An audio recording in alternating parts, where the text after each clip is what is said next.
Boa tarde a todos.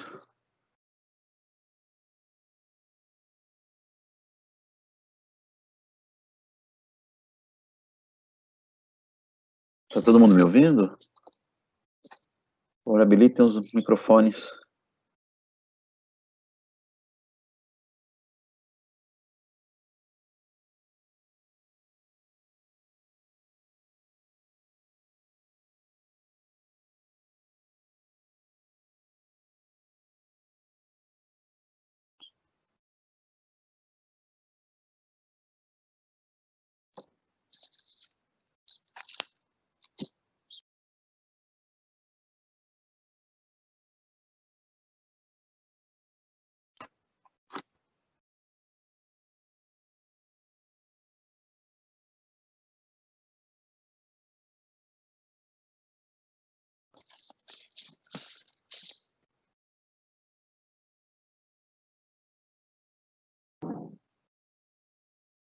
Está todo mundo me ouvindo?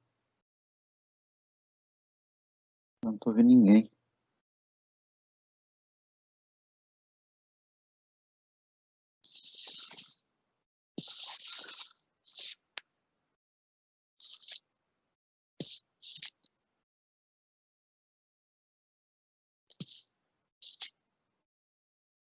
Pessoal, quem está aí tá me ouvindo?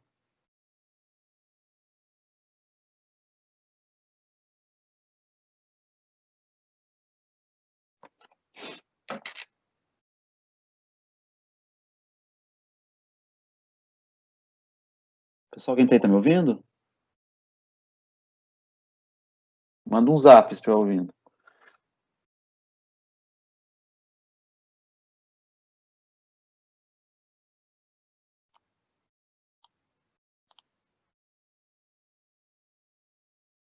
Ah, Romão, obrigado.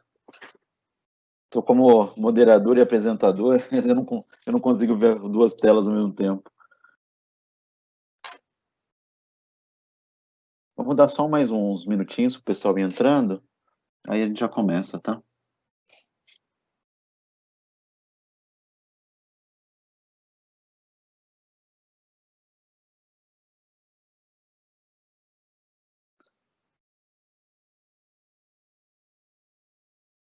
Mais um deu sim, obrigado. Olha, se vocês quiserem habilitar o microfone, podem habilitar também, tá?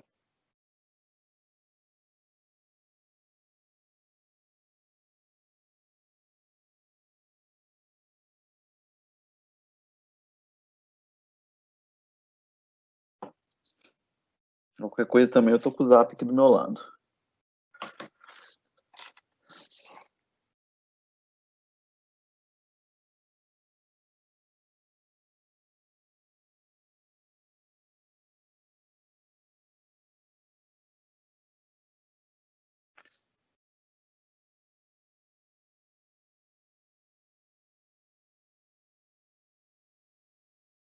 Bom, acredito que a imagem vocês têm todos conseguindo observar também, né? Ou bem-vindos.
Bom, gente, mais 3 minutinhos só.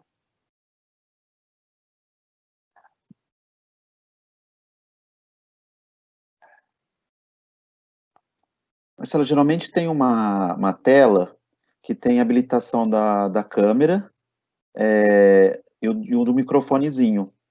Para mim, pelo menos aqui aparece de forma muito clara. Geralmente fica embaixo, tá? No centro embaixo. É uma câmerazinha e um.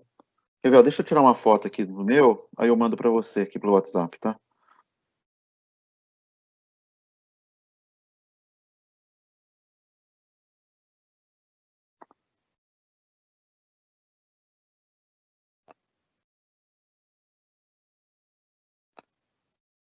Pronto, eu te mandei, não sei se vai dar para você ver. Vai aparecer uma tela muito parecida com essa, com uma câmerazinha e um microfone. Aí é só clicar nele.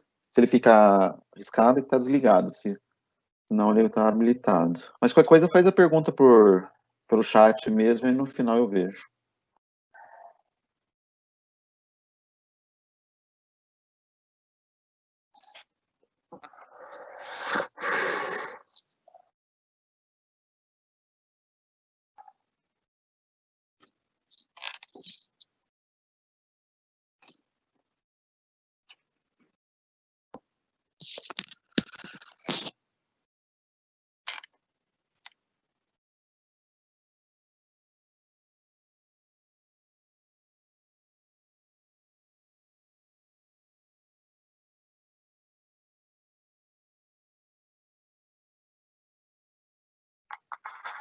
Ô, Pedroso, quando você está apresentando assim, a gente não consegue liberar áudio nem câmera, tá?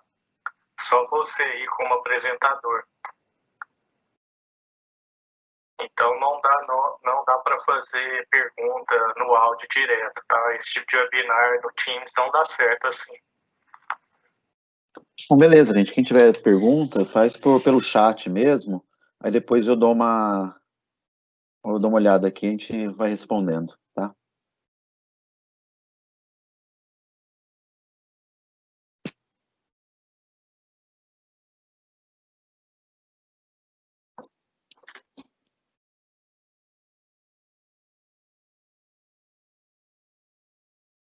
Bom, mais um minutinho a gente começa.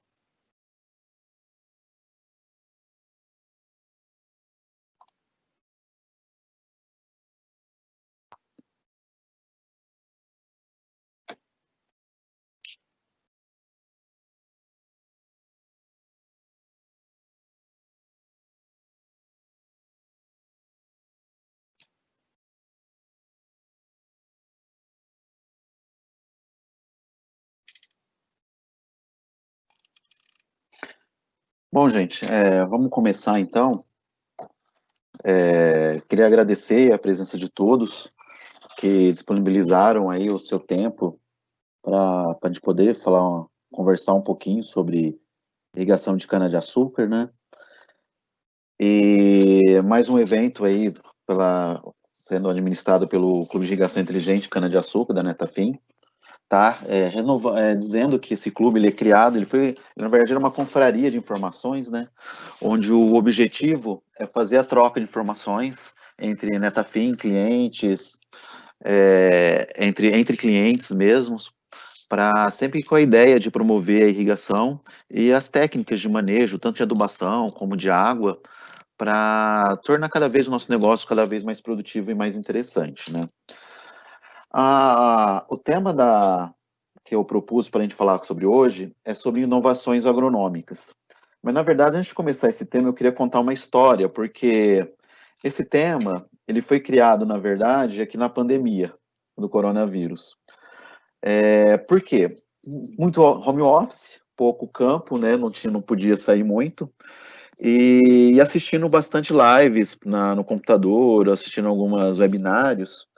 E eu comecei a perceber que algumas perguntas, né, eram feitas. O pessoal perguntava, às vezes, no webinar de ligação: mas via sistema, pode ser utilizado isso? Ou, dá para usar vinhaça? Como que é feita a adubação? Que variedades são as que mais respondem? começaram a fazer esse tipo de indagações. E dependendo do webinário que é assistido, a pessoa às vezes não sabia responder, eu também tinha dúvidas. E eu, às vezes, como assistindo, não podia falar nada, né? Tinha que ficar quieto, porque não era um webinário nosso, não tinha nem acesso a poder falar. E aí, o que que eu fiz? Aproveitando esse tempo livre, eu comecei a pegar algumas informações de trabalhos que nós fizemos, desde que eu entrei na Netafim, só 13 anos atrás, e comecei a colocar no papel. E, e achei importante, né, que além de ter essas informações, de organizar, que deveria ser, elas deveriam ser também repassadas, né? Porque essa nossa conversa, ela vai ser baseada em três pilares. O primeiro pilar é aquela que as informações, elas são úteis somente se forem repassadas. Se a gente guardar uma informação para a gente não vai estar servindo para nada, só para a gente mesmo, então ela não é útil. E aqui o meu objetivo não é ensinar ninguém, né, falar que está certo, que está errado, é provocar uma discussão, provocar alguns pensamentos, e que porque são trabalhos feitos, são trabalhos antigos, tem trabalhos antigos e trabalhos novos, né? Que foi gerados por curiosidade ou uma necessidade que naquela época era necessário e talvez hoje não seja mais. E aquele negócio, né? Aquele famoso ovo de Colombo, que na verdade o ovo de Colombo é uma lenda, nunca existiu. A história do ovo de Colombo é que assim, quando o problema é muito complicado, simplesmente, às vezes, uma resposta simples pode ser a solução do problema. E aí, depois que todo mundo faz, tudo que um faz, todo mundo consegue fazer. Então, a minha ideia aqui é apresentar para vocês alguns trabalhos, tá? Que na época que eles foram feitos pareciam ser interessantes. Esses trabalhos foram conduzidos, alguns somente pela Netafim, outros com alguns parceiros, órgãos de pesquisa. É, e a ideia aqui é provocar um pensamento, provocar uma discussão de como que a gente pode as informações a gente pode estar utilizando para a melhoria do nosso sistema. Em relação às perguntas, acabei de ser informado aqui que talvez o microfone vocês não vão conseguir abrir. Como eu estou de apresentador e mediador, eu não consigo ficar mudando muito de tela. Então, eu vou pedir um favor para vocês. Ou escrevam no chat as perguntas, e que depois que acabar a apresentação, eu volto à tela, vejo as perguntas, a gente volta a discutir, tá bom? Bom, eu dividi essa apresentação em alguns tópicos. O primeiro é falando sobre o manejo de água, tá? O segundo, falando do manejo de adubação, que a gente chama de nutri-irrigação. O terceiro, falando sobre drip protection. E depois falando sobre algumas variedades responsivas. Tá? Deixa eu só responder para o Barreto aqui, que tá me perguntando aqui.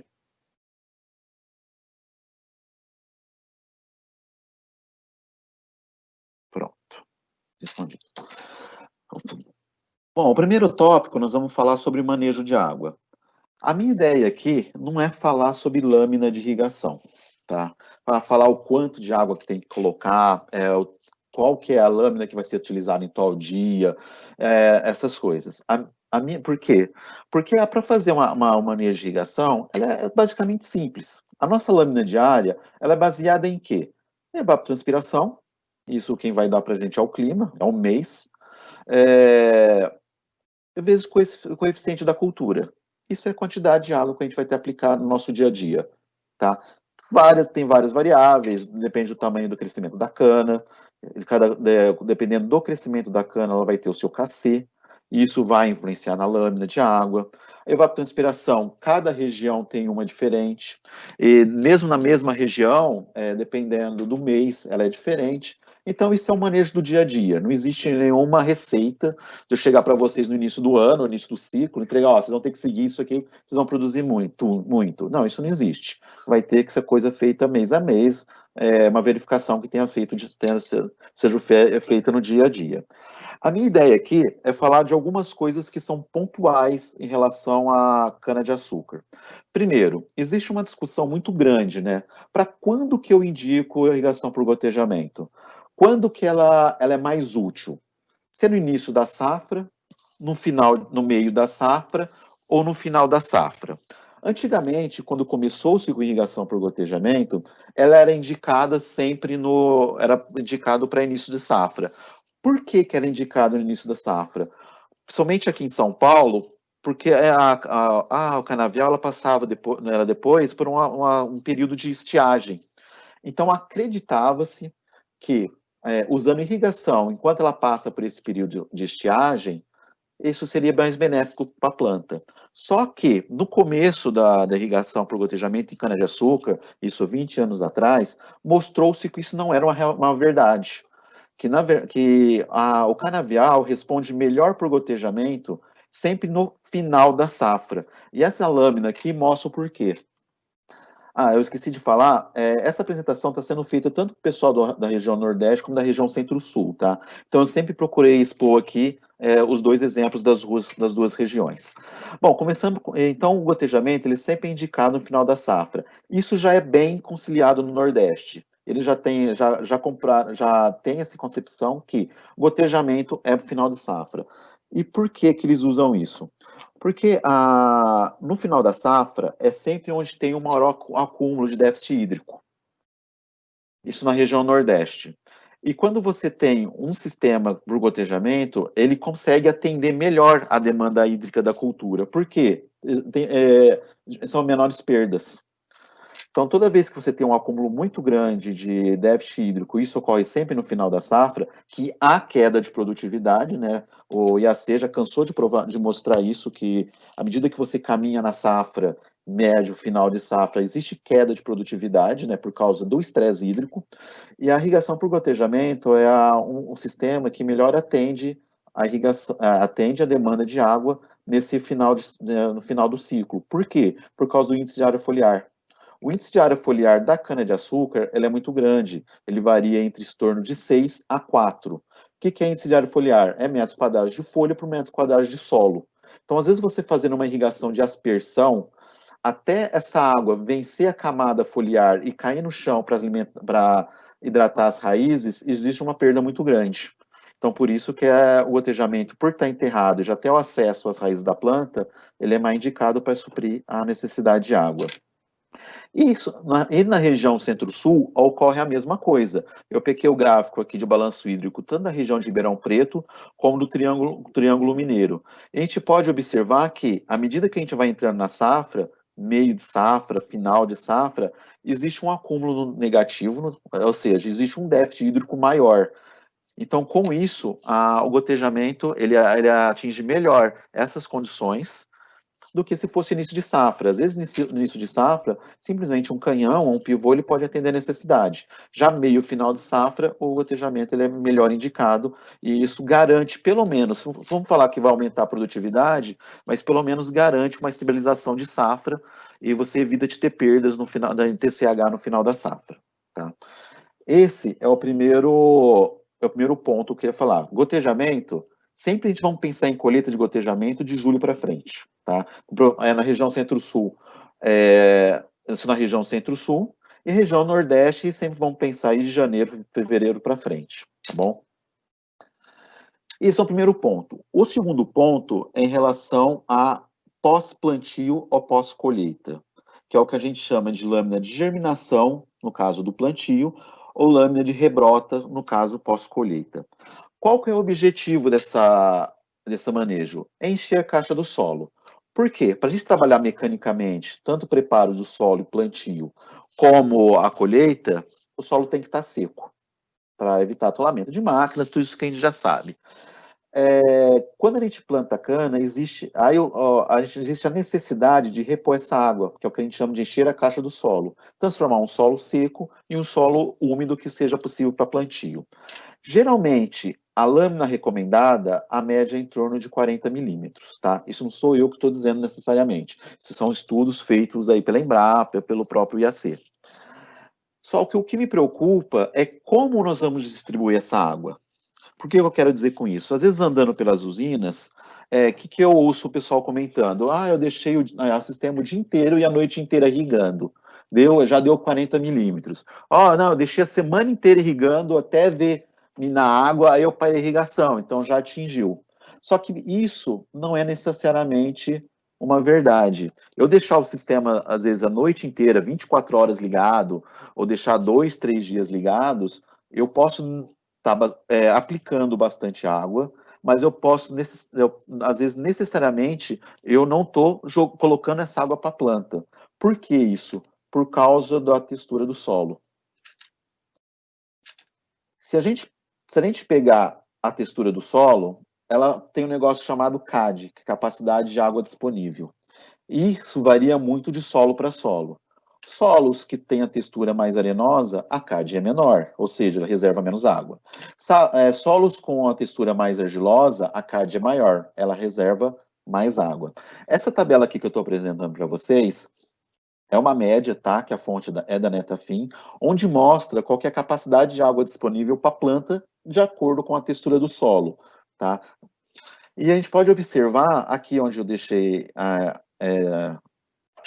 destacado, qual que é a CAD que nós podemos chegar. Está em metros cúbicos, tá? Para chegar em milímetros é só dividir por 10. Então, na verdade, para a gente poder saber a quantidade de água que a gente tem que aplicar, a gente tem que conhecer o nosso tipo de solo, qual que é a quantidade de argila, e aplicar água que o solo vai conseguir reter. Por exemplo, eu vou aplicar 40 milímetros. Num solo que areia grossa, por exemplo, onde a capacidade de reserva de água é só 15 milímetros, não adianta aplicar 40 milímetros tudo de uma vez só. Eu vou estar jogando aí praticamente 40 menos 15, 25, 30, 40, 25 milímetros de água fora, que eu vou estar gastando água e energia elétrica. Por quê? Porque o solo vai conseguir reter apenas 15 milímetros. Então, ao contrário que pode ocorrer num solo argiloso. Eu preciso jogar 40 milímetros, beleza. O meu solo, ele reserva até 60 milímetros, então tá com pau. Consigo jogar tudo isso de uma vez. O que eu quero dizer com isso? Que não existe uma receita de bolo. Jogar 40 milímetros é jogar tudo de uma vez. Eu tenho que conhecer o meu solo. No caso de um solo argiloso, eu consigo aplicar tudo de uma vez. Num caso de um solo arenoso, eu vou ter que fazer lâminas de água. Por exemplo, eu vou ter que jogar 15 milímetros numa determinada operação.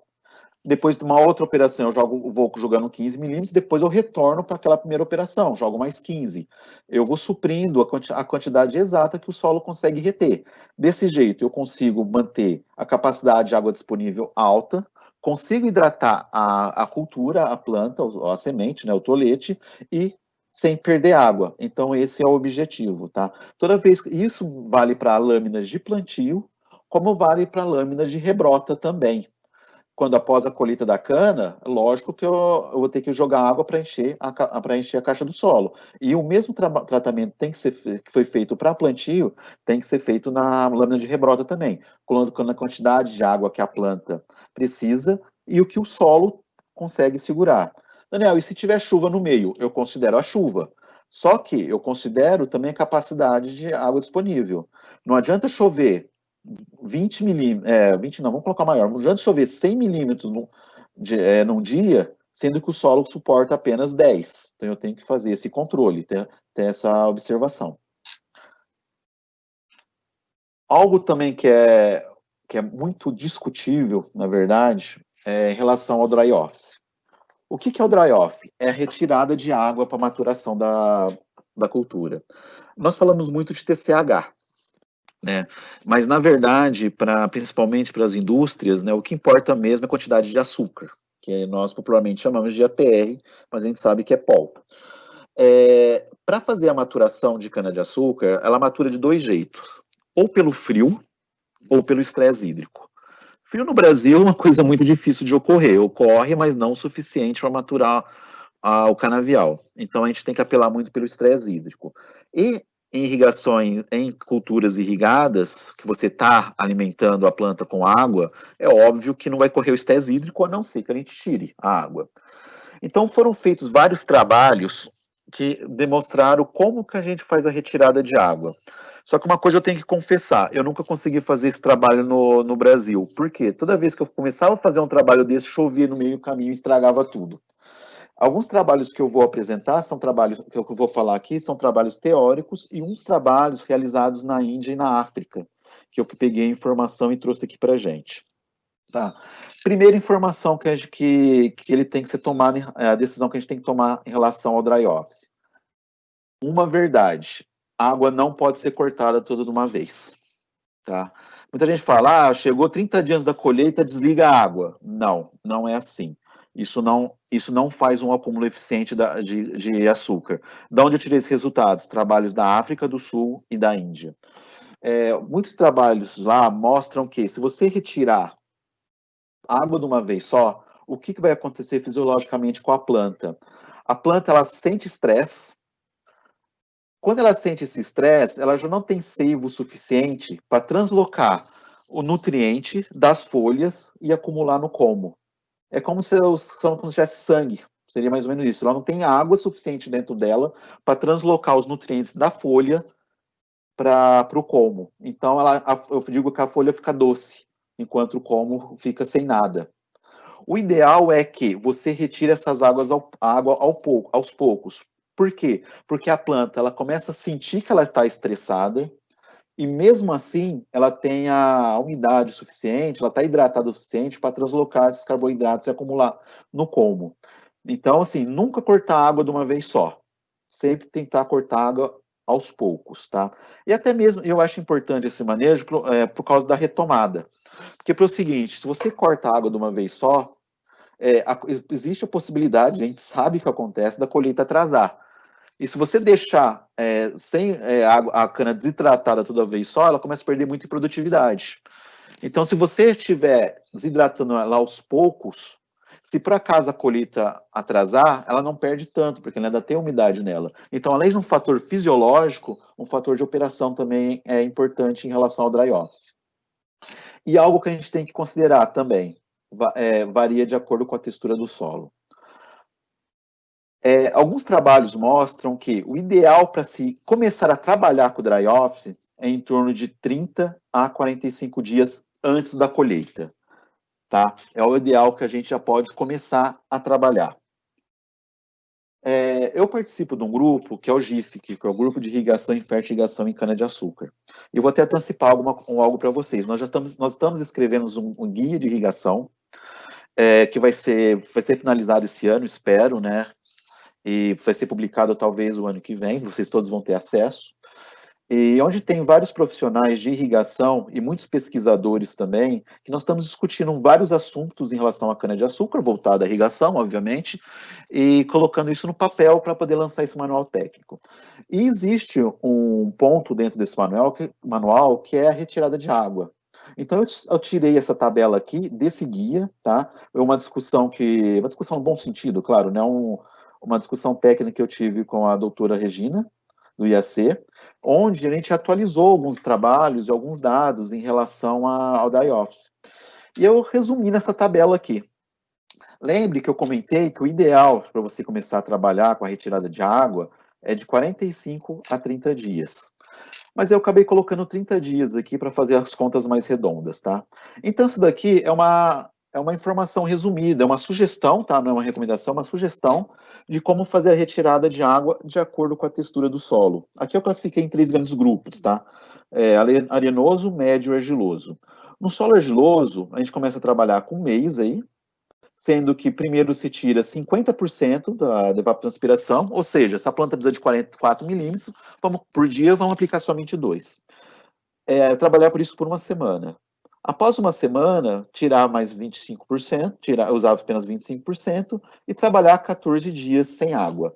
Isso já seria o suficiente para maturar a cana e aumentar o seu valor de ATR.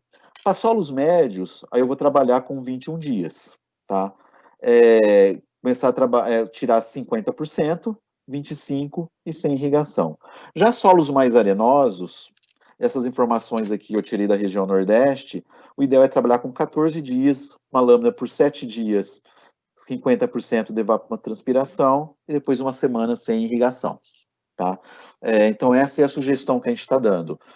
Não é uma receita de bolo, tá? Cada região, cada tipo de solo pode seguir a sua receita, mas é apenas uma sugestão, onde que a gente deve trabalhar a retirada de água de forma parcial, nunca de uma vez só, e essa retirada de água tem que ser utilizada de acordo com a textura do solo. Então, essa é a parte que eu queria falar sobre manejo de água. É muito tranquilo. Os pontos que eu queria adotar era a colocada de água através da lâmina de germinação e lâmina de rebrota, que a gente tem que obedecer a capacidade de água do solo, e a retirada de água, que a gente tem que tirar aos poucos, nunca de uma vez só. Agora eu vou entrar num ponto um pouco mais polêmico, que é a parte da nutri-irrigação, que é a adubação. Só para a gente começar a nossa conversa, a gente tem que pontuar uma coisa que é muito importante. Qual que é o objetivo da adubação e da nutrição? É alimentar a planta. Só que, para a planta, a adubação ou a nutrição só é realizada quando o nutriente está disponível na solução do solo. Antes disso, é somente para estar na planilha de campo. Por quê? Porque nós sabemos que a planta ela não come adubo, ela bebe uma sopa nutricional. Enquanto esse adubo não é solubilizado, ela não vai atender a planta. Então, enquanto não solubilizar esse fertilizante, a planta não vai estar nutrida. A única coisa que vai estar aqui na planilha, talhão tal, eu adubei. Na verdade, não adubou, você apenas disponibilizou o fertilizante. Isso é um ponto que a gente tem que ter em mente, até mesmo para começar a discutir. Essa aqui é uma tabela que é uma recomendação da Netafim, tá? Isso aqui eu peguei desde que eu entrei na empresa, isso eu tirei lá de Israel, onde a recomendação para nitrogênio, fósforo e potássio, a gente faz a sugestão pela expectativa de produtividade. Para nitrogênio de 0,7 a 1,2, fósforo de 0,5 a 0,8, potássio de 1,5 a 1,8. Em relação aos micronutrientes, tem essa variação aqui, só que também é importante a gente ter base no histórico da região e, se possível, uma análise de solo para poder tomar uma decisão mais acertada. Tá? Então, essa aqui é a recomendação. E nós fizemos alguns trabalhos que a gente comparou quantidade de fertilizante aplicada, água e produtividade, que mostra que mais ou menos que essa variação está mais ou menos dentro do que a gente se encontra. Por exemplo, eu estou omitindo os nomes, tá? Só estou colocando a região para não gerar nenhum constrangimento ou gerar alguma informação aqui que a unidade ou o produtor não queira. Então, eu estou omitindo os nomes, tá? Mas essa é a área aqui no Mato Grosso do Sul, uma área comercial de 32 hectares, tá? Onde nós comparamos irrigado e sequeiro. Tá? Aqui tem a quantidade, a lâmina de água utilizada, o quanto que choveu, o acumulado e a quantidade de nutriente que nós utilizamos. Aqui no caso da irrigada, nós utilizamos nitrogênio 150, fósforo 180, potássio 160. Quando a gente divide isso é uma cana-planta, tá? Quando a gente divide a produtividade pela quantidade de nutriente utilizado, a gente viu que mais ou menos seguiu a determinação que está naquela tabela. Nitrogênio, 0,8 kg de nitrogênio por tonelada de cana. Fósforo, plantio, cana-planta, 1 kg por tonelada. Potássio, mais ou menos 0,9. Segue mais ou menos o que a gente tem falado, tá? Enquanto para sequeiro, numa região que chove bem, ó, choveu em torno de 1.500 milímetros, tá? Uma região que chove muito realmente lá. Seguiu mais ou menos 0,96, 1,15 e 1.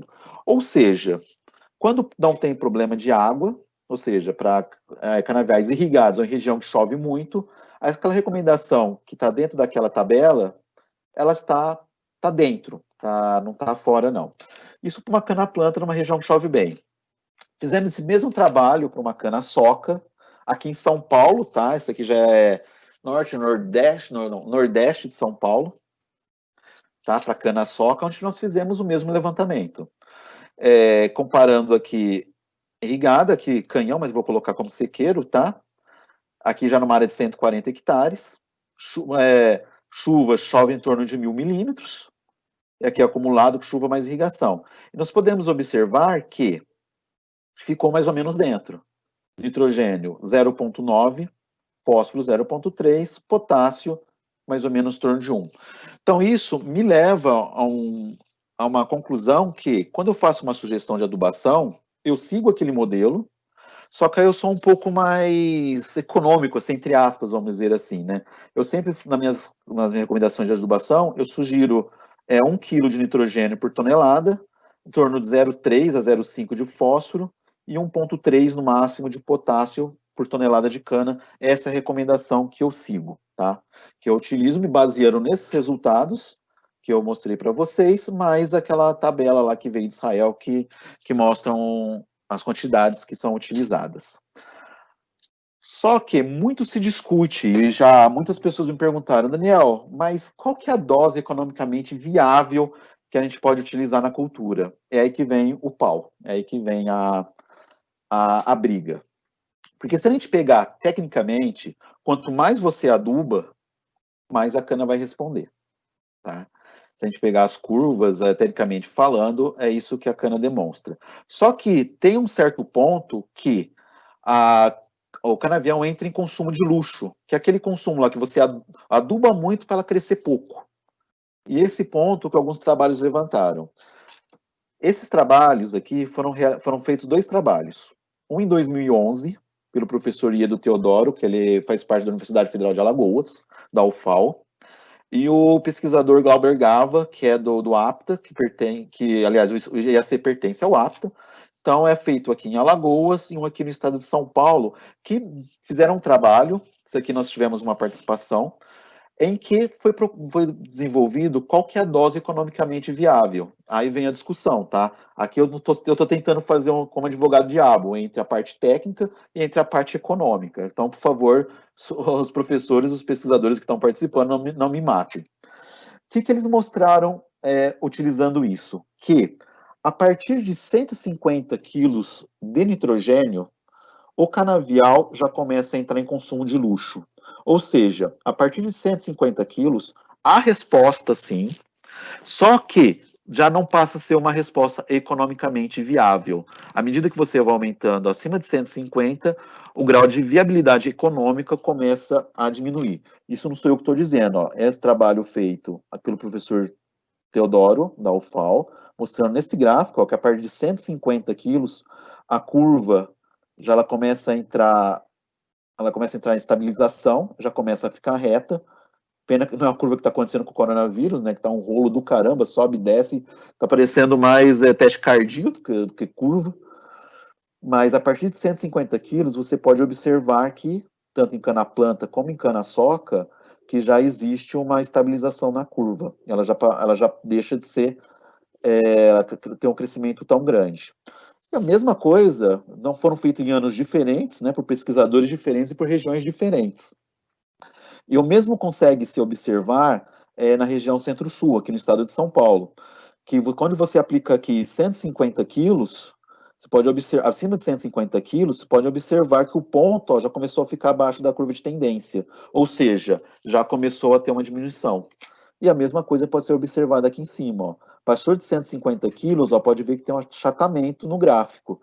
Isso mostra claramente para a gente que acima de 150 quilos, segundo esses 2 pesquisadores em 2 regiões, existe a resposta, claro, que a gente já observou isso várias vezes, só que economicamente já começa a ficar duvidoso. Se o mercado está numa ascendente, está com preços bons, eu não vejo motivo para não adubar. Mas se está buscando economia, a gente já começa a reprogramar e a pensar nisso, tá bom? Devia ter clicado até o final, mas não cliquei, tudo bem. E outros trabalhos que os mesmos pesquisadores fizeram, que eu achei muito interessante, é a relação que tem nitrogênio e lâmina de água. Esse trabalho é muito interessante por quê? Porque, segundo os pesquisadores, tá, gente, esses trabalhos, eu estou colocando só alguns gráficos aqui, mas quem se interessar por eles, manda um WhatsApp, manda um e-mail para mim, fala, Daniel, aquele trabalho que você apresentou, cara, manda para mim que eu tenho todos esses trabalhos na íntegra, tá? São teses, são trabalhos grandes, então eu não achei por bem colocar aqui, coloquei só os resultados. Mas quem quiser dar uma olhada nesses trabalhos, eles estão disponíveis porque já foram publicados. Existe uma inter-relação muito grande entre nitrogênio e lâmina d'água. Digamos assim, um pode compensar o outro, a grosso modo dizendo, tá bom? Que, por exemplo, o nosso primeiro objetivo é sim alimentar a planta, é matar a fome da planta. Às vezes não tem como matar a fome da planta, a gente pode substituir isso, entre aspas, tá, por água. Qual que é a analogia que eu tava fazendo? Eu estava assistindo o Dr. House ontem à noite e eu estava pensando nesse negócio, não consegui fazer uma analogia médica, né, que serve pra gente. A pessoa está com fome, é lógico que a gente tem que dar alimento para ela não ficar com fome. Mas se você não tem alimento, enche a barriga dela de água. É mais ou menos isso, essa inter-relação. Porque o que mostrou esse trabalho? Que eu quero atingir, vou colocar um número aqui, ó, 160 toneladas por hectare. Para isso, eu tenho que aplicar 150 quilos de nitrogênio e usar uma lâmina mais ou menos 450 milímetros, tá? Isso que está mostrando para mim. Se eu diminuir se eu diminuir essa dose de nitrogênio, eu posso diminuir. Só que, para atingir os mesmos 150, eu tenho que aumentar a lâmina de água. Por exemplo, eu quero atingir os 160, eu vou diminuir a dose de nitrogênio para 50, por exemplo, eu tenho que aumentar minha lâmina para 800 milímetros. Repetindo, eu quero produzir 160 toneladas. Segundo mostra o gráfico aqui, eu tenho que adubar com 150 quilos e irrigar, arredondando em 450 milímetros. Eu não quero adubar com 150. Eu tenho que diminuir, eu vou diminuir minha dose para nitrogênio, só que aí eu tenho que aplicar 700 ml de água. É isso que mostra esse gráfico para mim. Não estou dizendo para parar de adubar. Até mesmo porque se você irrigar muito, o gasto que você vai ter com energia elétrica, às vezes é melhor você continuar adubando. Mas mostra que existe uma inter-relação entre adubação nitrogenada e lâmina de água. Uma pode compensar a outra, entre aspas, tá? Esse trabalho foi feito pelo professor Iedo. Esse trabalho aqui foi feito pelo Glauber, que mostra basicamente a mesma coisa. É que se eu tirar o nitrogênio, existe uma perda. Se eu tirar o nitrogênio e manter a água. Se eu tirar o nitrogênio, aliás, manter o nitrogênio e tirar a água, existe uma inter-relação, que eu posso estar recuperando isso, e lógico, mostrando que a alimentação a priori sempre é mais importante, né? Depois que a gente pode pensar em aumentar a lâmina de água. Lógico que lembrando que aqui é em São Paulo, uma zona com baixo estresse hídrico, né? E aqui no Nordeste uma região com maior estresse hídrico. Mas o que eu quero dizer com isso? Que você pode pensar em mexer na lâmina de água, desde que esteja nutricionalmente bem alimentada. Ou se por algum motivo eu não vou ter condições de nutrir bem a planta, então eu vou ter que trabalhar muito com a lâmina de água, fazer uma lâmina de água bem feita, que uma pode compensar a outra. Gente, lembre que isso aqui é para colocar para estimular para pensar, não é uma receita de bolo, tá? Estou dizendo aqui para parar de adubar e só irrigar, não é isso que eu estou querendo dizer. E aí a gente falou da parte de dose de fertilizante. Agora entra na parte de parcelamento. Como que eu devo parcelar? Bom, primeiramente a gente tem que entender o clima. Isso aqui é o balanço climático da região Nordeste e aqui é o balanço climático da região Sudeste. Aí, no caso, eu não tenho que pensar somente em água. Evapotranspiração menos chuva. Eu tenho que pensar em 2 pontos também que a gente esquece muito. Uma vez eu estava conversando com o professor Paulo Centelhas Desalc e a gente começou a falar de irrigação e tal. Ele me chamou a atenção numa coisa que eu nunca havia pensado. Ele falou, Daniel, quando se discute produtividade de cana-de-açúcar irrigada, somente se fala de adubação e água. É isso que a gente discute. Mas o pessoal esquece que aspecto climático não é só água. Entra também temperatura e entra também fotoperíodo. Quantidade de luz, né? Quantidade de luz. O que ele quis dizer com isso? Se você fez uma boa adubação, fez uma boa irrigação, e mesmo assim a planta não produziu aquilo que você pensou ou estimava, dê uma olhadinha como foi a temperatura média anual. Ou dê uma olhadinha como foi a insolação.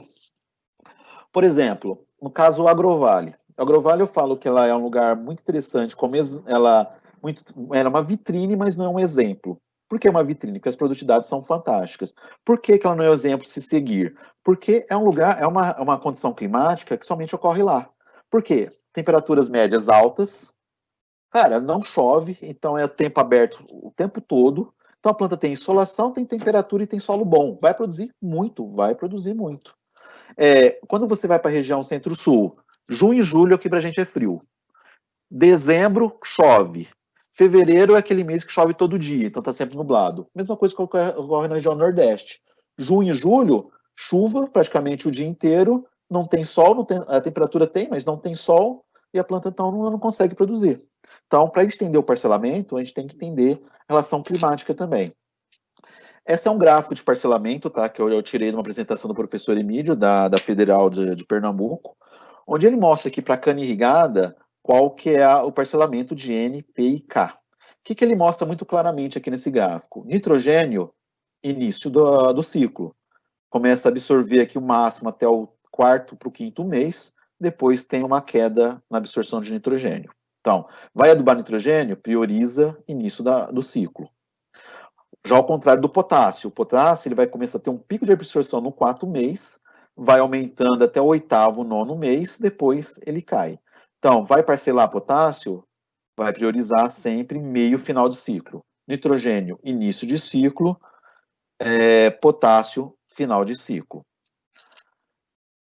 E esse aqui é um trabalho feito pelo Glauber também, aqui em 2018, publicado em 2018, né? Então, ano retrasado, bem recente, que ele mostra também a curva de absorção. Daqui, no caso, é nitrogênio e fósforo, tá? Que são curvas muito parecidas que o professor Emílio chegou. Lógico, com certas variações por causa dos aspectos climáticos, tá? Que aqui, lá foi colheita em março, e aqui nós estamos em colheita em outubro, tá?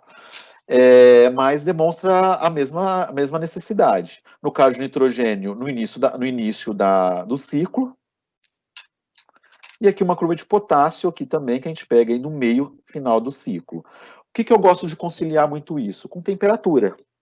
Por exemplo, aqui em São Paulo, indicação de colheita para o final de safra.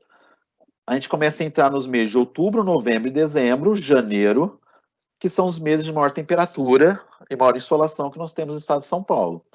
Ao contrário, na região Nordeste, que pega o final de safra, eles vão passar por um período de chuva, né, período que vai fechar um pouco o tempo, e depois começa a ter, volta o crescimento em agosto, setembro, outubro, novembro, dezembro, janeiro, fevereiro, onde tem um maior potencial de crescimento. Então, sempre pensar em temperatura para poder nutrir a planta. O professor Emílio, uma vez, falou uma frase que eu achei muito interessante, né? Estimular a planta nutricionalmente. E quando você estimula a planta nutricionalmente? Quando ela tem mais potencial de crescimento. Então, isso resume a parte de adubação. Aí muita gente pergunta, Daniel, pode-se utilizar vinhaça com sistema de irrigação localizada? Pode-se utilizar vinhaça com sistema de irrigação localizada. Eu já assisti uma live que o profissional ficou na dúvida, falou que existia um trabalho feito em 1800 e alguma coisa. Na verdade, esse trabalho existiu, mas houve uma continuação, houve uma melhoria nisso e um desenvolvimento nisso, né? Só que quando você usa vinhaça, nós não podemos aplicar a vinhaça pura. Geralmente a gente faz uma diluição com 5% na vazão do projeto. Tá? Por que isso? Porque vinhaça pura, além de ter um alto teor de matéria orgânica, ela tem um alto teor de ferro. E o ferro é um elemento muito prejudicial para o sistema de irrigação, por causa das bactérias que se desenvolvem nos ferros. Tá? Então a gente limita em torno de 5%. Falei que a vinhaça tem um problema muito sério com matéria orgânica. Então, quando se usa vinhaça, obrigatoriamente nós vamos ter que decantar por algum modo, tá? E nós vamos discutir alguns modos aqui. Então, é possível aplicar? Sim, é possível, desde que limitar a 5% da vazão. O interessante é que você pode fazer aplicações diárias de potássio e durante o ciclo inteiro. Se quiser aplicar durante 360 dias, pode aplicar. É possível fornecer potássio, tá? E o que isso é interessante? Você reduz, obviamente, os custos de adubação, os custos de mão de obra com essa adubação, né? Porque você deixa de utilizar o canhão, que é extremamente caro. Estou dizendo o equipamento, mas o OPEX do canhão é extremamente caro. E você respeita as normas ambientais também, que você não está jogando uma grande quantidade tudo de uma vez só. Você consegue parcelar isso, então à medida que você vai aplicando, a planta vai absorvendo, e a gente sabe que a quantidade de vinhaça que a gente jogada é em cima de 5% da CTC. Então existe uma quantidade de potássio que você parcelando fica mais interessante para o meio ambiente. E sem falar também nas moscas do estábulo, né, que Teve regiões que teve grande problema com a aplicação de vinhaça, houve um aumento nessas moscas, e você aplicar a vinhaça enterrada, não vai ter essas moscas. Esse aqui foi um trabalho feito no IAC, foi em 2005, tá? Isso aí foi antes de eu entrar na empresa, foi um ano antes de eu entrar na empresa, onde esse trabalho com vinhaça foi feito aqui na região de Guaíra, em São Paulo, onde o IAC ele fez várias aplicações de vinhaça via sistema. Esse aqui foi o primeiro projeto a aplicar vinhaça, na verdade. Então não se sabia o que ia acontecer. Então aqui tem as médias, tá? Da cana-planta, soca, segunda soca, terceira soca e a média. Pode ver que a média aqui nos 1, 2, 3, 4 anos ficou em torno de 180 toneladas por hectare, tá? Aí tem os tratamentos, tem um trabalho publicado, tudo. E qual foi a primeira conclusão que chegou desse trabalho? Falou, Netafim, cara, vocês falam de gotejamento, falam de vinhaça, tem jeito de aplicar vinhaça via gotejamento. E você vai conseguir produzir com isso. Então, isso aqui já foi o primeiro toque, ovo de Colombo, né? Já foi o primeiro toque, falou, olha, procurem trabalhar dessa forma, existe possibilidade. Aí nisso, logo depois, usando esse trabalho, logo depois não, isso aqui foi em 2008, né? Então, foram 3 anos depois, nós conseguimos fazer o primeiro projeto, um projeto bem audacioso, de 1.000 hectares, em que foi misturado vinhaça com água de lavagem de cana. Nessa água de lavagem de cana, nós tomamos o cuidado de tirar a água da indústria, porque a água da indústria vinha com graxa, vinha com óleo, isso você não consegue retirar. Então a gente tomou esse cuidado de usar apenas a água de lavagem do canavial, não a água de lavagem da indústria. Com vinhaça. O que foi necessário? Um tanque de decantação. Onde a vinhaça fica a vinhaça mais água de lavagem ou vinhaça mais água comum, tá? Ficasse decantado por 24 horas para poder tirar a parte da matéria orgânica. Vinhaça é interessante, né? Ela nova, ela tem um cheiro agradável e é limpa. Fermento, ficou parada, ela já cria matéria orgânica e o cheiro já se torna desagradável. Então, a vinhaça é bem interessante. Então, foi feito um tanque de decantação, tá? Isso aqui é um tanque de decantação para 1.000 hectares, onde a vinhaça e a água de lavagem fica por 24 horas, depois é enviada para o projeto. Existe alguns meios de você injetar vinhaça. No caso aqui comercial, como que ele foi feito? Foi feita a decantação no tanque, e depois, já misturado, tá? Você pode ver que ela já foi misturada, a água de lavagem com vinhaça. Essa foto é daqui, tá? Bem essa ponta aqui. Então ela já entra no tanque misturada, onde tem a decantação e a saída dela é por aqui, onde vai alimentar os projetos. Aqui, já a água de lavagem mais a vinhaça já vai já vai na sucção. Isso aqui é um reservatório pulmão, e aqui já é a sucção do projeto. Cuidados. A vinhaça é ácida, é corrosiva, bomba, inox, tá? Tem que tomar esse cuidado. Filtro, se de preferência tiver o filtro interno de inox ou um filtro de disco, que é plástico, mais interessante, mas tomar cuidado tudo que é metálico que pode usar corrosão. Mas captação dentro da vinhaça, já no reservatório no pulmão, já pegando com a bomba de sucção. E olha que interessante esse gráfico, isso aqui é de fertilidade. As áreas que eram irrigadas com vinhaça mostravam um teor de potássio bons, altos. Ao contrário das áreas onde eram feita a aplicação de potássio via cloreto de potássio, que mostrava teores baixos. Então, ou seja, a vinhaça, agronomicamente, a aplicação de vinhaça agronomicamente via sistema é muito recomendado porque, sim, nutre a planta com potássio. Esse gráfico aqui já tornou bem claro. E teve um aumento de produtividade, se você comparar as áreas onde receberam vinhaça, ficou aqui acima de 10 toneladas com as áreas que não receberam vinhaça. Isso aqui são dados antigos, tá? Que foi apresentado no Congresso Internacional de Cana, realizado aqui no Brasil, 2011, né? Onde mostra uma economia óbvia no uso de vinhaça sem uso de vinhaça. Isso aqui é o custo do fertilizante, né? Do cloreto de potássio, isso é óbvio. Então, nós tivemos um primeiro trabalho, que foi feito pelo IAC, um trabalho comercial, que foi feito na usina Seresta. Não satisfeitos, nós fizemos um trabalho aqui em São Paulo também. Então foi feito aqui em Pitangueiras, próximo a Ribeirão Preto, uma área bem pequena, de 5 hectares, aqui estão todos os dados, e uso de vinhaça limitado a 5% da vazão.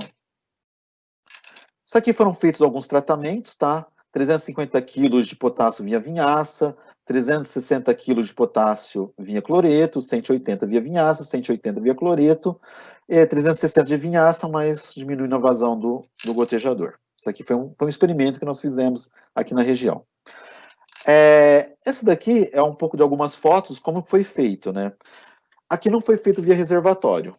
Nós pegamos algumas caixas d'água, que são caixas d'água de 10 mil litros, onde um caminhão-pipa abastecia com vinhaça, tinha uns tanques de fertilizantes separados, para não ter contaminação, e a vinhaça era injetada via FertKit, que é o nosso sistema de injeção.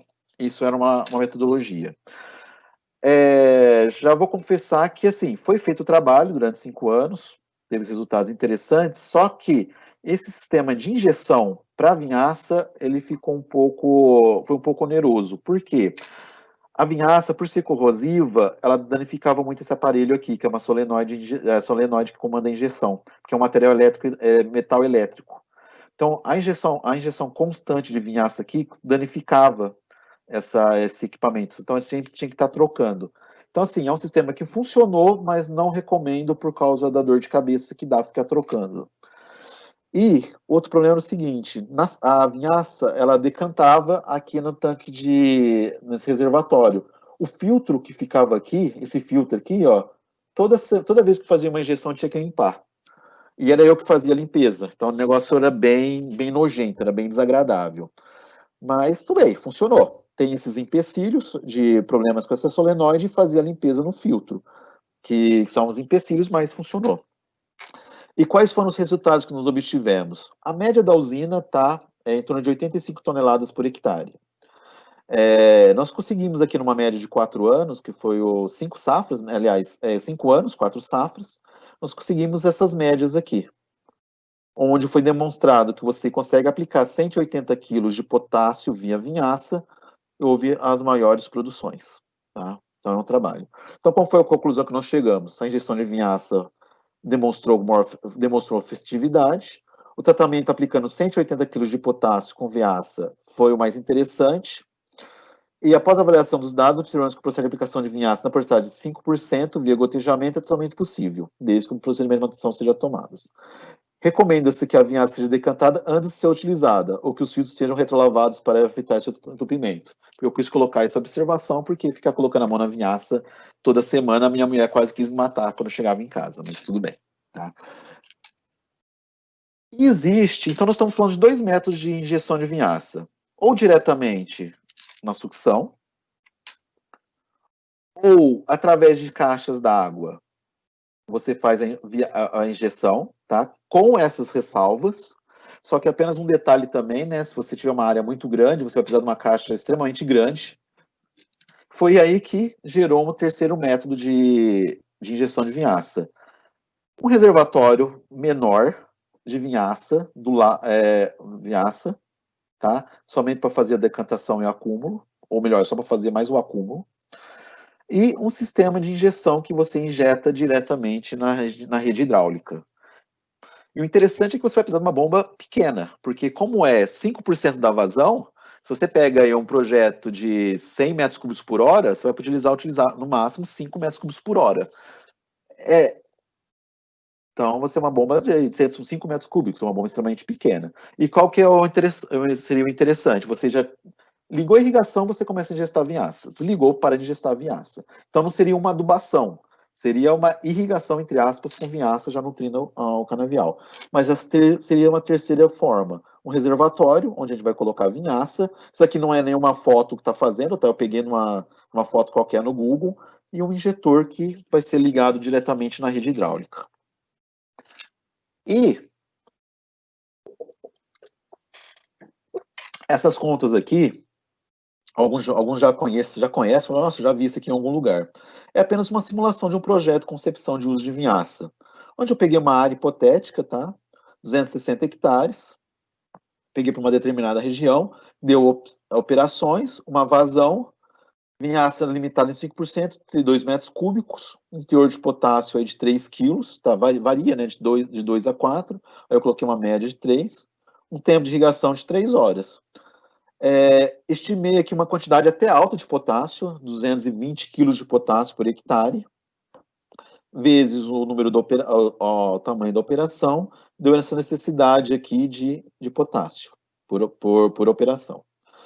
Dimensionando a bomba, tá, para aplicar potássio, eu ia precisar aplicar 3.417 metros cúbicos por setor pelo ciclo, 12 meses. Não, aqui eu coloquei o ciclo menos, 6 meses. Fazendo todas as contas aqui, ó, o que a gente chegou a uma conclusão? Que a gente vai precisar de uma bomba de 8,63 metros cúbicos por hora para poder aplicar em 6 meses 220 quilos de potássio por hectare. Então, uma bomba extremamente pequena, algo totalmente factível. E por que isso é interessante? 220 quilos por hectare de potássio, dividida aí por 0,60 garantido de potássio, vezes o custo do potássio na época. Eu fiz uma economia aqui de 166 mil reais no projeto aí de 280 hectares. Tá? Então, assim, lógico que o objetivo de jogar potássio é ter economia nos custos do fertilizante, né? Então, nessa área hipotética aqui que foi criada, conseguindo aplicar 220 quilos de potássio via vinhaça, eu consegui economizar aqui R$ 167 nessa área. Agora a gente entra na parte de drip protection. O que é drip? O que a gente chama de drip protection? Se a gente traduzir, proteção via sistema de irrigação, via drip. Mas, na verdade, é uma aplicação de moléculas químicas ou orgânicas através do sistema de irrigação. Tá? E esse gráfico aqui eu gosto de mostrar muito. Por quê? Isso aqui é um gráfico interno, que foi mostrado uma aplicação interna da Netafim, que mostra os passos do desenvolvimento do Drip Protection, antes chamado de Delivery System. Começou em 2004, tá? Através da aplicação de herbicidas. Em 2008, nós já começamos a fazer isso aqui, nem sei onde foi, não sei se foi feito em Israel ou na Índia, não sei te falar. Em 2008, já teve o primeiro trabalho com controle de broca gigante aqui no Brasil. Então, eu até brinco, né, quando eu falo dessa linha do tempo, que como não está se utilizando uso de herbicida via sistema de gotejamento, eu falo que isso aqui nunca existiu, então começou em 2008 com a gente e que se dane todo mundo. Essa é a brincadeira que eu faço. Mas começou através da injeção de produtos químicos para broca gigante. Depois, em 2010, feito o trabalho com cigarrinha e foi desenvolvendo e continua até hoje. O que eu posso dizer para vocês agora? Que é possível fazer o controle das principais pragas da cana-de-açúcar utilizando o sistema de irrigação por gotejamento, tá? Tanto broca gigante, broca dos colmos, migdolo, cigarrinhas, fenófilos, nematóides, já é possível fazer. E tem alguns trabalhos que foram feitos com isso. Aqui são imagens aéreas, tá? Da usina Seresta, onde, isso aqui é uma história, na verdade, né? Onde o dono da usina, o Elias, ele sempre voava, ele gostava de ver os canaviais por cima sobrevoando. E um dia ele observou aqui que a área estava falhada. A área falhada, gotejador entupido, chama o pessoal do Titã Netafim. Nós chegamos na área, tá? Fizemos uma amostragem, viu que não era gotejador, era entupido. Aí conversa vai, conversa vem, foi falar, não, mas essa área aqui realmente é uma área que tem muitos nematóides. Ah, legal, então amostra para ver o nível populacional. E realmente, médio a alto, estava dando a quantidade, o nível populacional de nematóide. Aplicamos o carbofuran via sistema de gotejamento. Depois de um mês aproximadamente, tira outra amostra outra amostra do nível populacional. Deu baixo. Tá? E a cana já conseguiu se recuperar. Então, qual foi a conclusão que nós chegamos? Se você aplicar carbofuran via sistema de gotejamento, era eficaz para controle de nematóide. Lembre que eu falei que começou com broca gigante. Foi feito um trabalho, nós pagamos uma consultoria, tá? Antes eu não podia falar o princípio ativo, porque ainda não tinha sido comercializado, mas hoje é o Atacor. Aplicação de Atacor via sistema de gotejamento para controle de broca gigante. Então, aqui tem os gráficos, tá? Tem as doses, e diz, as doses no trabalho, dias após a aplicação, as doses aqui em cima, né?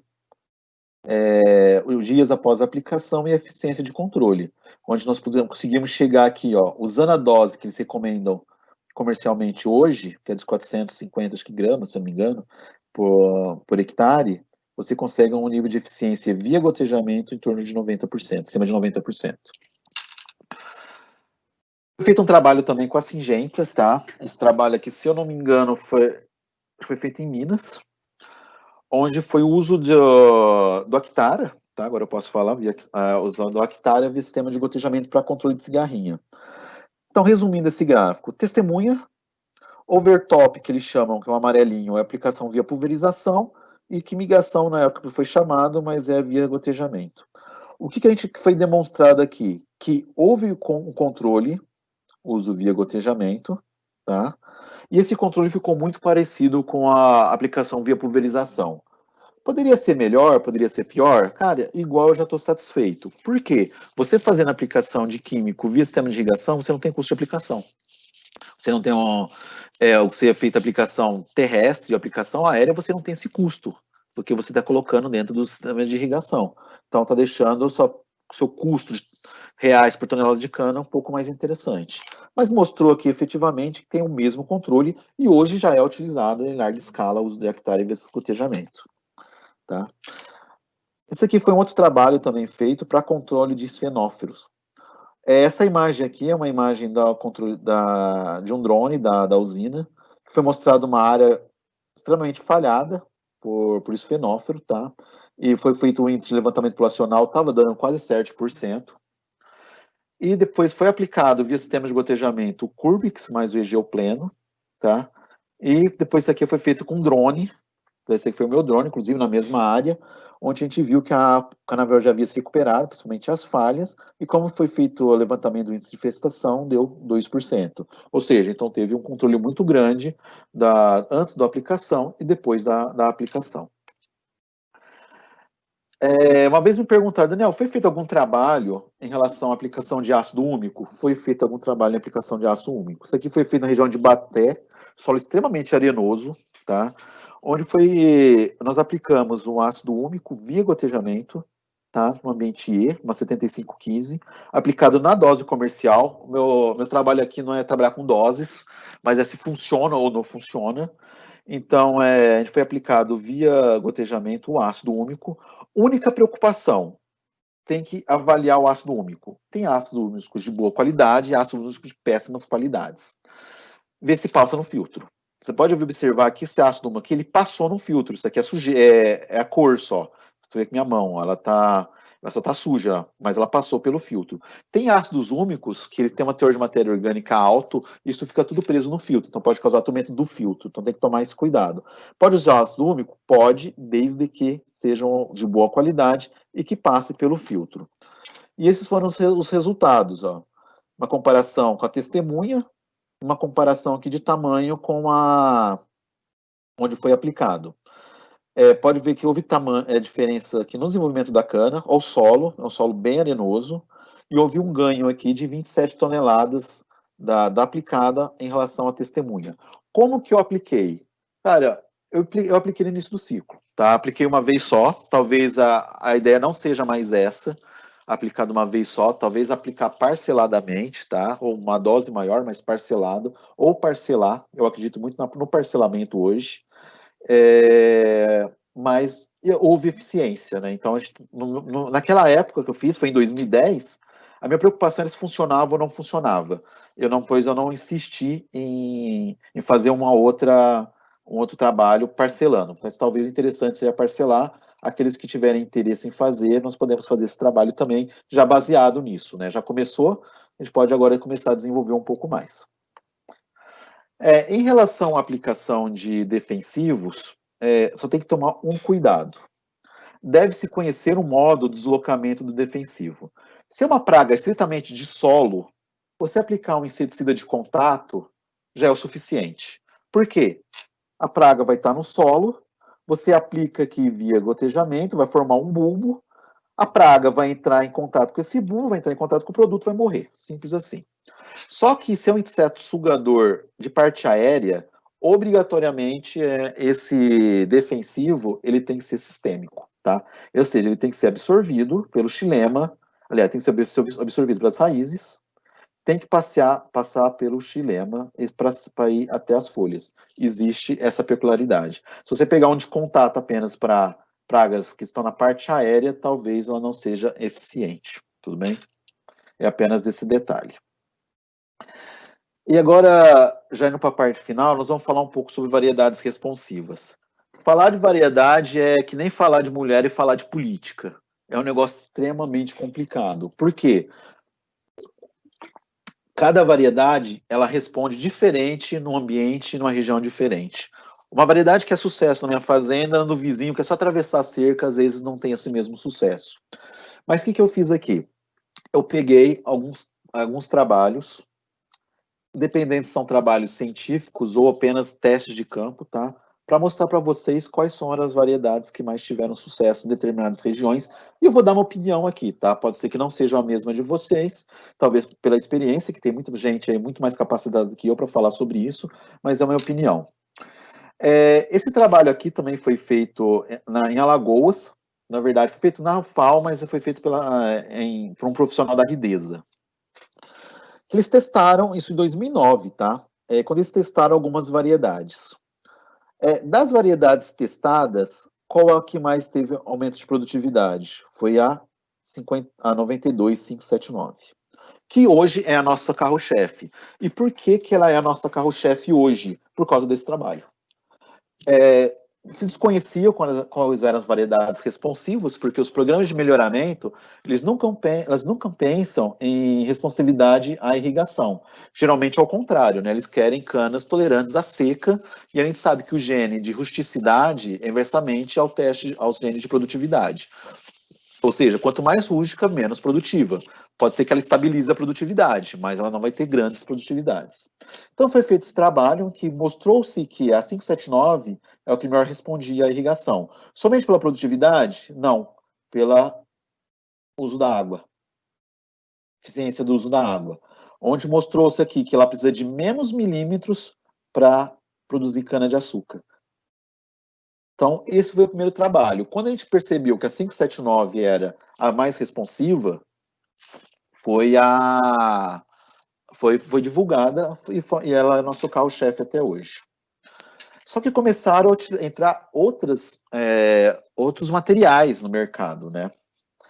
Por exemplo, esse trabalho aqui não é um trabalho científico, tá? É uma unidade produtora na região do Rio Grande do Norte, que ela colocou várias variedades, colheu separadamente por variedade, e a gente pegou os resultados de produtividade, tá? Colheita em fevereiro, onde mostrou-se que a 579 teve uma responsividade boa à água, só que a 921011 para um solo arenoso, tá? Nesse caso aqui foi um solo arenoso, colheita em fevereiro, mostrou também ter uma resposta muito interessante com alta produtividade. E compensação, a nossa véia de guerra 7515, nesse tipo de ambiente, não teve uma responsabilidade tão boa em relação aos outros materiais. A 7515, ela é assim, eu tenho um pouco de receio, seja uma opinião particular minha, tá?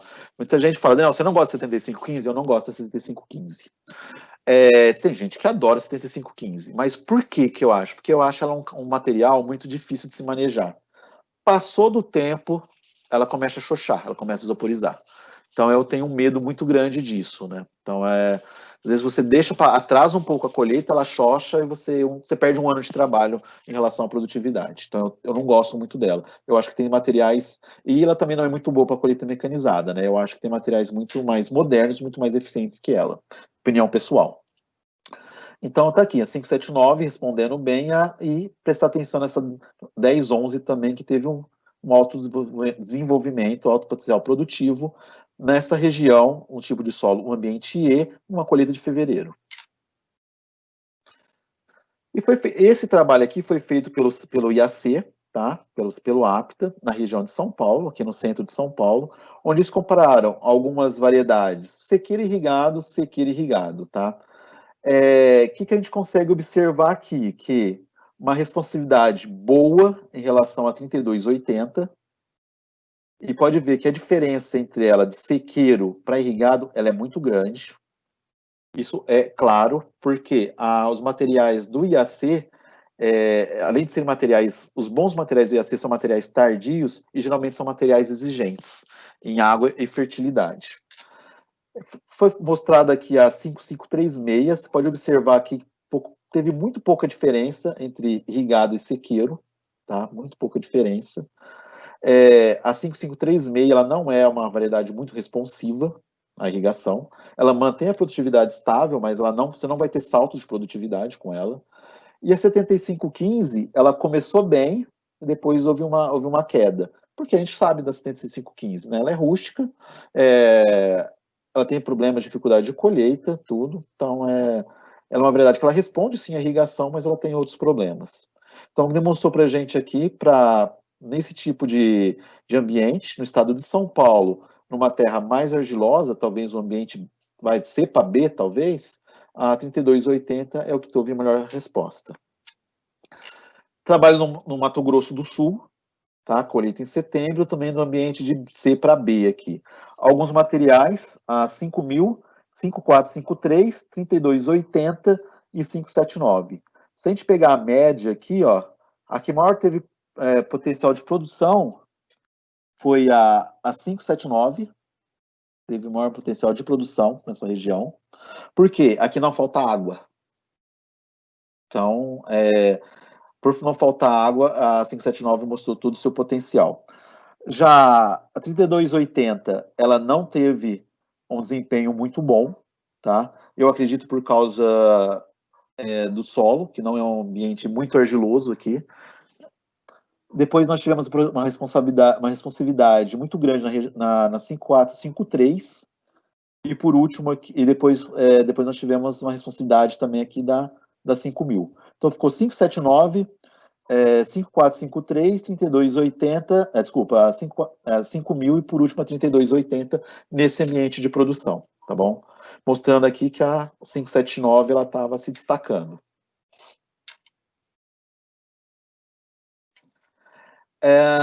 E esse trabalho aqui foi feito em Minas Gerais, tá? Isso aqui foi um trabalho bem passado recentemente, coisa na semana passada, onde várias variedades, aqui a gente já começa a incluir o CTC. Antes aqui, o CTC, o material do CTC, ele estava muito no início, tinha acho que a 1, 2, 4, se eu não me engano, só 1, 2, 3 e 4.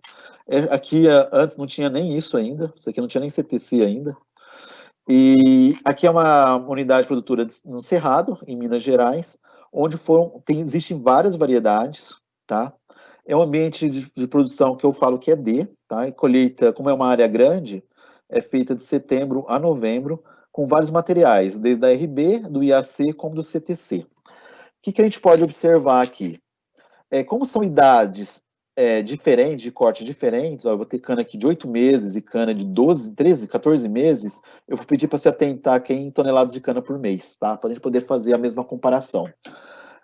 Aqui, qual que é interessante? Que o desempenho das variedades do CTC, tá? Pode ver que a grande maioria das variedades CTC aqui teve um desempenho grande em relação às outras variedades, tá? Tanto da SP como da RD. Isso é um destaque aqui no caso da 7515, tá? A 7515 aqui teve um destaque, mas ela tem aqui, se eu não me engano, foi feito 2 colheitas, acho que se eu não me engano. Por isso que ela teve foi um TCH acumulado. Foram colheitas, acho que 2 colheitas com 7 meses, tá? Mas o que a CTC demonstrou aqui? Uma grande adaptação ao cerrado, mostrando um aumento na produtividade, se destacando e indo muito bem com irrigação, porque aqui é totalmente irrigado. Aí nós passamos aqui para um ambiente C, tá? Em São Paulo, colheita em setembro, onde foi comparados duas, isso aqui é um caso comercial, tá? Onde foi comparado 2 variedades. Uma da RB, a 579, e a CTC, CC4. Tá? Aqui mostrando que houve uma diferença muito pequena entre elas, mas que a 579 está se destacando em relação à produtividade e, por enquanto, até a longevidade. Vamos ver se isso se inverte, porque uma coisa que começou a me chamar a atenção foi essa última colheita aqui, ó. Na média do acumulado, realmente a 579 está melhor. Só que parece que a CTC aqui está começando a reverter o quadro. É algo que já me chamaram a atenção. Por quê? Porque o que visa o programa de melhoramento do CTC? Não é aquela que falam que é canão, são canas com um diâmetro menor, canas menores, no entanto, com muitos perfilhos. Por quê? Colheita mecanizada. Já a 579, a RB, é canão, é cana grande, cana com perfilhos, cana alta, cana que tomba. Então pode ser que aqui com o intuito da colheita mecanizada, ela pode inverter essa situação. Pode ser que aqui a CTC se destaque em relação à longevidade do que a 579. Vamos observar isso, mas por enquanto a 579 está ganhando. E aqui, esse aqui é um resultado novo. Isso aqui é um trabalho que nós fizemos aqui muito próximo a Ribeirão Preto, tá? Num solo extremamente argiloso. É um ambiente, cara, se não for A, é B, B+. Estado de São Paulo, colheita aqui, foi realizada a colheita em junho, tá? Não quer dizer que é mais indicado, mas foi tirado agora em junho. Onde mostrou um destaque muito grande para as canas do IAC. 5.000 teve um grande destaque, seguida pela pré-SRB aqui, a 5201, tá? E depois a nova xodózinho aqui do IAC, que é a 5094, que realmente é um material fantástico. Então, acho que... Ah, tá. Então, qual que é uma conclusão pessoal que eu estou conseguindo chegar com isso, tá? Regiões que têm uma pluviometria boa, tá? Que eu digo boa assim, não em relação à quantidade, mas distribuição de chuvas. Ou que se faz irrigação em solos extremamente argilosos e férteis, me parece, em opinião pessoal, pelo que eu estou conseguindo acompanhar, tá? Que o material do IAC, ela está tendo melhor resposta. É o que está demonstrando isso para a gente. Ou seja, na região de São Paulo aqui, que é lógico que o IAC aqui é de São Paulo, né? Então, é um material extremamente adaptado às nossas regiões. Região com uma pluviometria boa, ou uma irrigação, com solos mais argilosos, mais férteis. Quando você passa para a região centro-oeste, solo de cerrado, está demonstrando que as variedades do CTC, elas estão demonstrando uma certa superioridade em relação aos outros materiais. E na região nordeste, por enquanto, a que eu estou vendo mais desenvolvimento está sendo a 579. Tem outro material que depois, quando eu li as perguntas aqui, o pessoal do Nordeste com certeza vai me ajudar. Acho que é 14, eu não lembro, sinceramente. 14 e alguma coisa, final 3. A 579, por enquanto, está se desenvolvendo melhor, está sendo da carro-chefe, mas parece que está vindo um outro material aqui que está surpreendendo, está tendo altas produtividades, inclusive batendo a 579. Uma vez me perguntaram, Daniel, e a VAT?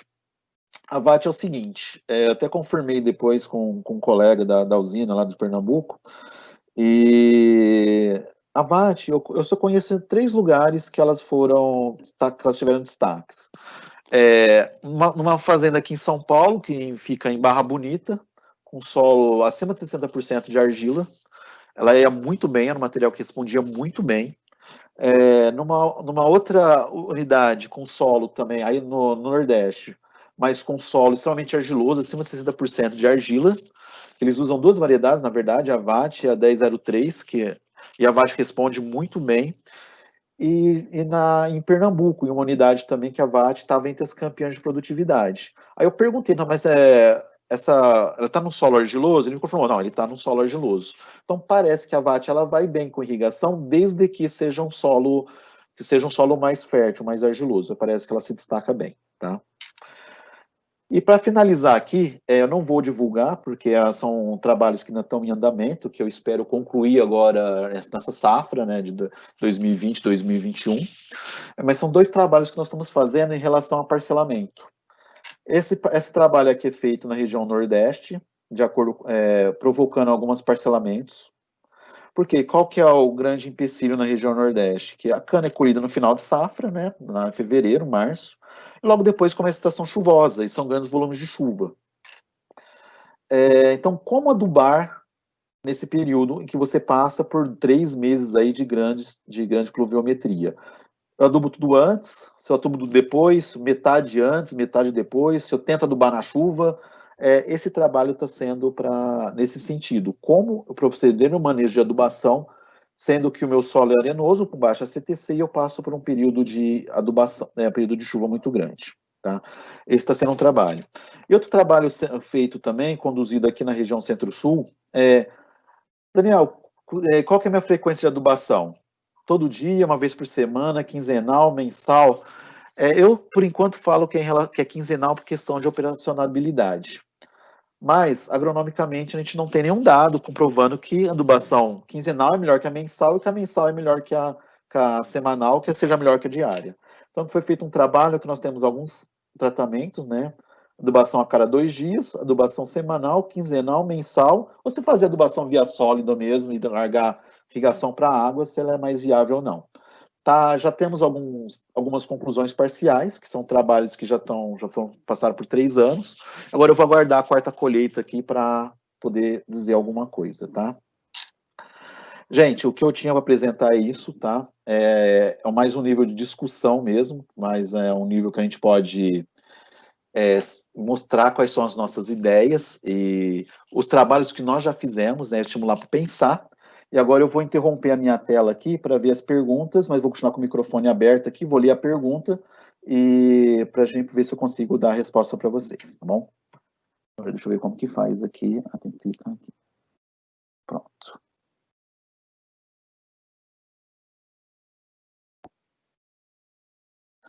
Legal. Barreto, que bom que você conseguiu entrar, viu? Nós temos feito algum trabalho de maturador via gotejamento? Sim, já foi feito um trabalho de maturador, aliás, 2 trabalhos de maturador via gotejamento. Eu não quis colocar aqui porque é alguma coisa muito polêmica e eu confesso que eu não sou muito bom em relação à fisiologia para poder ter esse tipo de trabalho. Foi feito um trabalho, acho que em 2008, que eu fiz esse trabalho em 2008, usando etrel via gotejamento, tá? Como que eu fiz esse trabalho? Era uma área extremamente pequena, eram acho que 4 hectares. 4 hectares, era um campo de prova de um produtor, que eu consegui enganar ele, né? Eu falei assim, eu posso fazer um trabalho, ele topou. E o que eu fiz? Um setor eu apliquei, eu peguei um setor, desconectei algumas linhas de chicote, para não ir o produto, e apliquei o etrel via caixa de adubação. Eu fiz essa aplicação em fevereiro, março, aqui em São Paulo, né, que é o nosso período chuvoso, e em abril começa a safra, né, então seria a colheita de safra logo no início de safra. E pedi para um amigo da Bayer, um colega da Bayer, me acompanhar, para poder me dar as orientações, ver quais são os resultados que a gente pode chegar. Fazendo esse trabalho, sim, foi feito, eu consegui observar, Barreto, inclusive eu posso te passar esse trabalho, se eu já não te passei, tá? Desculpa se eu não te passei, que é possível, sim, fazer a maturação esse trabalho mostrou que com etrel foi possibilidade de fazer a maturação via gotejamento, tá? Só que aí, vou falar o nome dele, porque acho que ele não tem nada para esconder também, o Ademário, ele fez um trabalho com a aplicação de outro maturador e não conseguiu um resultado, seguiu nos mesmos modelos, não conseguiu resultado.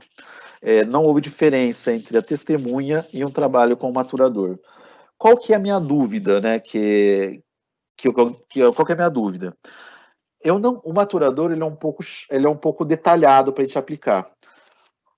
Será que ele não conseguiu um sucesso porque não foi a aplicação via gotejo não funcionou ou porque teve alguma coisa alguma característica fisiológica ou climática que não fez esse maturador funcionar?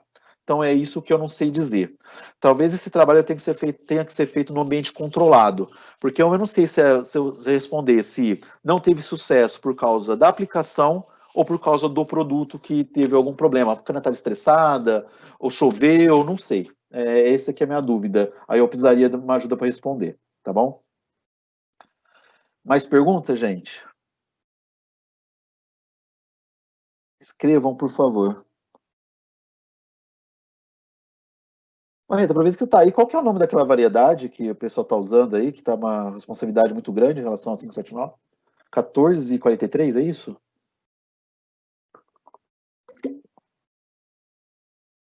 Manda zap, ó.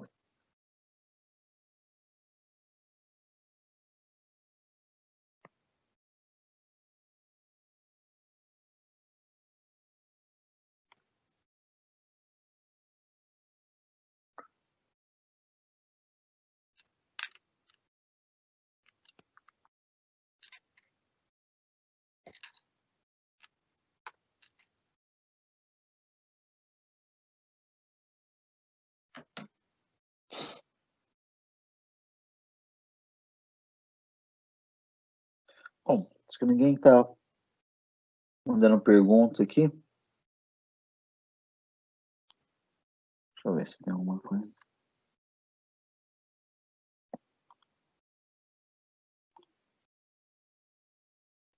Vou organizar aqui. Bom, gente, se alguém tiver mais uma pergunta.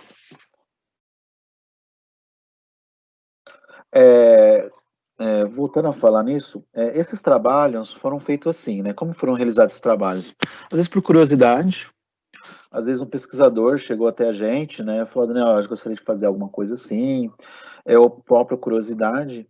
Aí a proposta que eu faço para o pessoal é o seguinte, gente, aqueles que tiverem alguma curiosidade ou necessidade em relação ao sistema na região, propõe a gente fazer um trabalho. A gente sentar, conversar, falar, olha, eu estou com um problema nisso, o que a gente pode fazer via sistema, uma coisa que a gente pode pensar e trabalhar, tá? Chegou uma outra pergunta aqui, no manejo de irrigação é mais festivo usar tensiometria ou balanço hídrico? Excelente pergunta. O que que eu falo? Assim, para você usar um balanço hídrico, você tem a necessidade de você ter uma estação meteorológica ou dados confiáveis que eu possa utilizar a evapotranspiração. Eu tenho que conhecer a cultura, saber qual que é o real KC da cultura, e aí eu consigo trabalhar. A tensiometria, ela é uma maneira de indicação mais direta, né? Mostra a tensão, atingir um certo valor eu irrigo, não atingir um certo valor eu não irrigo. O que eu posso dizer, assim? O correto seria trabalhar com os dois. Fazer podemos dizer assim, a grosso modo, utilizar o balanço hídrico e aferir com a tensiometria. Por que que eu digo isso? Porque, assim, a tensiometria, ela leva em consideração o solo, a capacidade de retenção de água do solo. Solos mais argilosos retêm mais água, solos arenosos retêm menos água. Não quer dizer que eu estou aplicando, estou chutando uma lâmina, tá? Se aplicando 6 milímetros, que essas 6 milímetros vai estar disponível para a planta. Tá? Então é uma coisa que a gente tem que tomar cuidado. Um exemplo que eu quero dizer com isso, uma vez eu estava numa usina em São Paulo, que quando eu estava descendo para ir para casa de bomba, tava assim uma erosão do caramba. Eu ia fazer uma extração de solução do solo. Aí eu perguntei, choveu? Não, choveu 60 milímetros. Falei, nossa, então para extrair o solo, a solução do solo vai estar um espetáculo, né? Aí chegamos para extrair a extração, chegamos para extrair a solução do solo, não vinha, nem no tensiômetro de 20 centímetros, além nem no extrator de 20 centímetros. E é porque demonstrava que estava seco o solo, embaixo em 20 centímetros estava seco. Aí eu falei, caramba, mas o que aconteceu? Não choveu 60 minutos? Não, choveu em 40 minutos. Ou seja, não teve penetração de água nenhuma. Você fazer um manejo usando um balanço hídrico, às vezes você não consegue observar isso. Você vai pegar a evapotranspiração, tirar de 60, não precisa irrigar.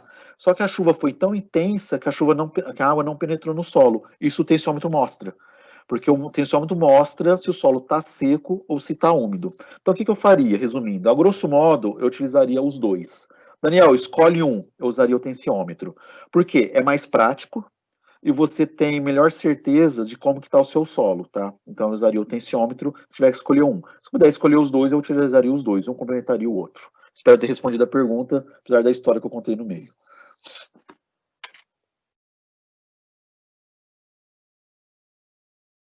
Mas pergunta, senhores. Gente, essa apresentação está sendo gravada, inclusive, tá? Depois eu mando o link para vocês. Vocês vão subir para o YouTube, aí depois eu mando.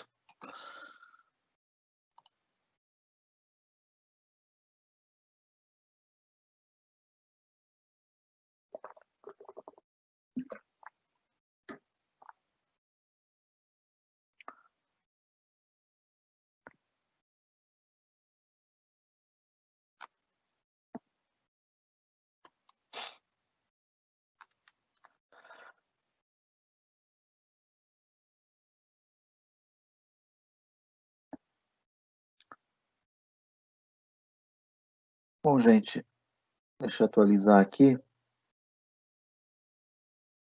Bom, a apresentação também, vai, quem quiser a apresentação, tá? É só me pedir por WhatsApp, por e-mail, não tem nada para esconder aqui. E se alguém quiser os trabalhos completos, todos esses resumos aqui foram tirados de trabalhos bem completos, tá? É um prazer mandar para vocês, tá? Não tendo mais perguntas, eu gostaria de agradecer novamente a presença de todos. Eu sei que não é fácil tirar vocês do seu trabalho, do seu horário, principalmente numa terça-feira, tá? Agradeço a presença de todos, espero ter sido claro e ter, pelo menos, estimulado a fazer questionamentos, apertem a gente, né, em relação a esses trabalhos, a dúvidas. Nossa função aqui é ajudá-los a produzir mais. E a ideia é ainda agora, nesse mês de junho, ou talvez no início de julho, a gente fazer mais um webinário do Clube Cana, a respeito de monitoramento. Estou tentando viabilizar um palestrante aqui, não seria a gente que seria dado. Parece que dia 11 vai ter um webinário com o pessoal do Nordeste, mas a ideia é fazer um aqui a nível nacional, mas não da Netafim, seria um cliente vindo falar de monitoramento, tentando viabilizar isso, tá? Então, gostaria novamente de agradecer a todos, a presença de todos, tá? E fica um abraço aí para todo mundo e uma boa tarde para todos, tá? Até mais.